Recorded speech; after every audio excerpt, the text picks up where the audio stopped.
హిందూ సాంప్రదాయాల్లో ఏ మంచి పని ప్రారంభించాలన్నా ముందుగా తిథి చూస్తారు. ఏకాదశి తిథి ఉంటే చాలు పనిని ప్రారంభించేస్తారు. ఒక సంవత్సరంలో ఉండే 24 ఏకాదశుల్లో ఆషాఢ మాసంలో వచ్చే ఏకాదశిని తొలి ఏకాదశి అని అంటారు.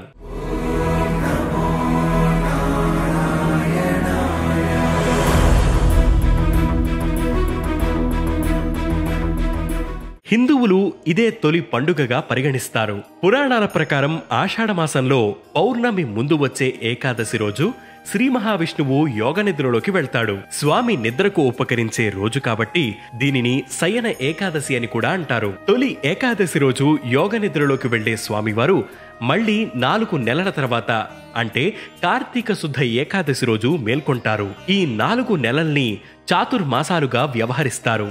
ఈ 4 నెలలు స్వామివారు పాతాళలోకంలో బలిచక్రవర్తి వద్ద ఉండి కార్తీక పౌర్ణమి నాడు తిరిగి వస్తాడని పురాణ గాథ ఒకటి ప్రాచుర్యంలో ఉంది. తొలి ఏకాదశి రోజు రోజంతా ఉపవాసముండి జాగరణ చేసి మరనాడు అంటే ద్వాదశి రోజు ఉదయం శ్రీ మహావిష్ణువుని పూజించి తీర్థ ప్రసాదాలను స్వీకరించి భోజనం చేస్తే జన్మ జన్మల పాపాలు ప్రక్షాళమవుతాయని భక్తుల నమ్మకం.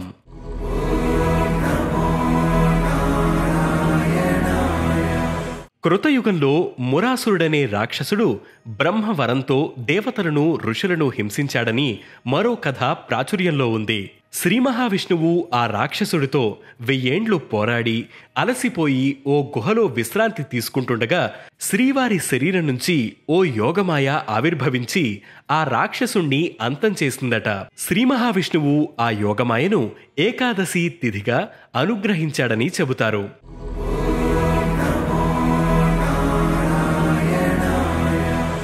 ఏకాదశి అంటే 11. 5 జ్ఞానేంద్రియాలు, 5 కర్మేంద్రియాలు, మనస్సు అన్నీ కలిపితే 11. వీటిని మనిషి తన ఆధీనంలోకి తీసుకువచ్చి అన్నిటినీ ఒకటిగా చేసి అప్పుడు దేవునికి నివేదన చెయ్యాలి. దీనివలన మనిషికి సహజంగా అలవడే బద్ధకం దూరమవుతుందని, రోగాలు దరిచేరకుండా ఉంటాయని, ఇంద్రియ నిగ్రహం పెరుగుతుందని చెబుతారు. ఈ 4 నెలల కాలాన్ని అత్యంత పవిత్రంగా పరిగణించి చాతుర్మాస దీక్షలు చేస్తారు. ప్రస్తుతం మఠాధిపతులు, సన్యాసం తీసుకున్నవారు మాత్రమే ఈ వ్రతాలని ఆచరిస్తున్నారు.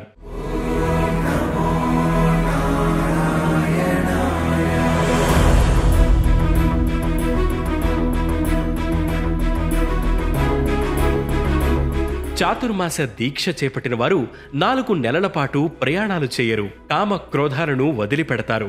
ఆహారం విషయంలో కొన్ని నియమాలను పాటిస్తారు. ఈ నెలలోనే ప్రకృతిలో, పర్యావరణంలో మార్పులు వస్తాయి. శరీరానికి జడత్వం వచ్చి అనేక రోగాలు చుట్టుముడతాయి. ఉపవాసం వల్ల జీర్ణకోశం పరిశుద్ధమై శరీరం నూతనోత్తేజాన్ని సంతరించుకుంటుంది. ఇంద్రియ నిగ్రహాన్ని కల్పిస్తుంది. కష్ట పరిస్థితుల్లోనూ భయంకరమైన రోగాలు వచ్చినప్పుడు విపరీతమైన పరిస్థితులను ఎదుర్కోవడం కోసమే ఈ కఠిన ఉపవాసాలు, ఆచారాలు ఏర్పడ్డాయి. ఇది తొలి ఏకాదశి, ఏకాదశి ఉపవాసం వెనుకున్న కథ. వే2న్యూస్ యూజర్లందరికీ తొలి ఏకాదశి శుభాకాంక్షలు.